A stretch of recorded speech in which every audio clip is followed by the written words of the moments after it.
ఒక ఊళ్ళో తాయారు రమణయ్య అనే భార్యాభర్తలు ఉండేవారు. రమణయ్య నెమ్మదస్తుడు, మెతక మనిషి. తాయారు మాత్రం పరమ గయ్యాళి. ఇరుగు పొరుగు వారితో గొడవ పడడం, అయినదానికి కానిదానికి పిల్లలని తిట్టడం కొట్టడమే కాకుండా ప్రతిదానికి భర్తతో గొడవపడి భర్తను సాధిస్తూ ఉండేది. తాయారుకి భర్త కానీ ఇంకెవరైనా కానీ ఆమె తీరు మార్చుకోమని చెప్పడానికి ప్రయత్నిస్తే తను సరిగ్గానే ఉన్నానని వారినే తిట్టిపోసేది.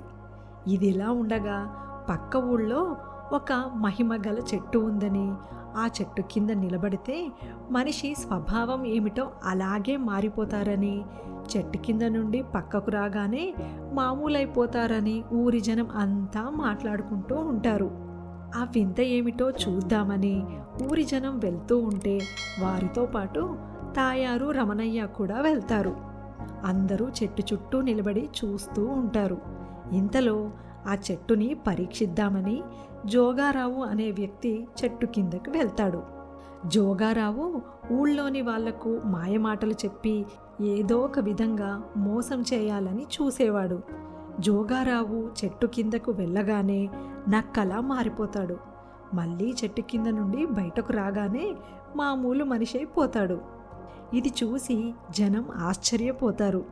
ఇంతలో ఒక పిల్లాడు అల్లరి చేస్తూ చెట్టు కిందకు వెళ్తాడు. వెంటనే ఆ పిల్లాడు కోతిలా మారిపోతాడు. ఆ పిల్లాడు చెట్టు కింద నుండి బయటకు రాగానే మామూలైపోతాడు. చూసావా నువ్వు కోతిలా ఎలా అల్లరి చేస్తున్నావో అని పిల్లాడి తల్లి పిల్లాడి నెత్తి మీద ఒక మొట్టికాయ వేస్తుంది.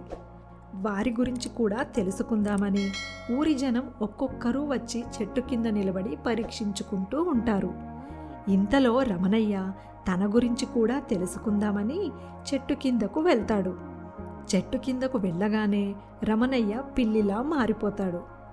తాయారు తాను గొప్పదాన్నని, తన గురించి ఎంత గొప్పగా తెలుస్తుందో అనుకుంటూ గంభీరంగా చెట్టు కిందకు వెళ్తుంది. తాయారు ఒక్కసారిగా బ్రహ్మరాక్షసిలా మారిపోతుంది. ఊరి జనం చూసి భయపడి కేకలు వేస్తూ ఉంటే చెట్టు కింద నుండి బయటకు రాగానే మామూలు మనిషి అయిపోతుంది తాయారు. తన గురించి ఎంత గొప్పగా వస్తుందో అని అనుకుంటే బ్రహ్మరాక్షసిలా మారిపోవడం తాయారుకి అవమానంగా అనిపిస్తుంది. ఇంటికి వచ్చాక ఇరుగు పొరుగు కూడా ఈమెను చూసి బ్రహ్మరాక్షసి అని గుసగుసలాడుకోవడం తాయారుని బాధ పెడుతుంది. ఆ రోజు నుండి తాయారు ఇంట్లో వారితోనూ బయట వారితోనూ గొడవలు పడకుండా మంచిగా నడుచుకుంటూ అందరి మెప్పు పొందుతుంది.